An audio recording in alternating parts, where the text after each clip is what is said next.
भूखन बरतिया तोहारा करिले बार बारन हो। भूखन बरतिया तोहारा करिले बार बारन हो। ए भोले बाबा कुशल रखी से नूरा लीलारा अरज बा हमारन हो।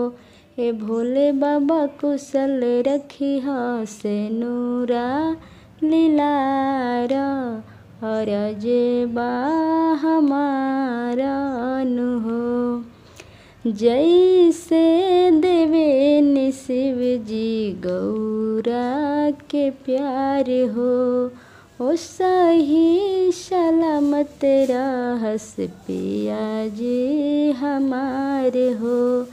जैसे देवे शिव जी गौरा के प्यार हो, ओ सही सलामत रहस पिया जी हमार हो। मारो तो सुनेला पुकारा बनई हो ना लाचारन हो।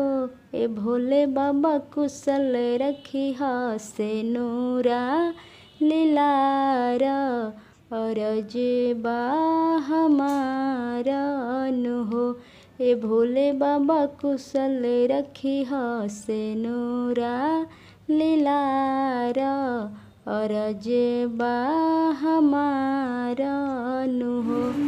हेलो दोस्तों, नमस्ते, प्रणाम, तीज पर्व की आप सबको ढेर सारी शुभकामनाएं। दोस्तों, आप सब मेरे फेसबुक को ज़्यादा से ज़्यादा फॉलो कीजिए और मेरा वीडियो, फोटो और वॉइस ब्लॉग का है, तो कैसा आप सबको लगता है, आप सब अच्छा लगता है तो लाइक, कमेंट, शेयर जरूर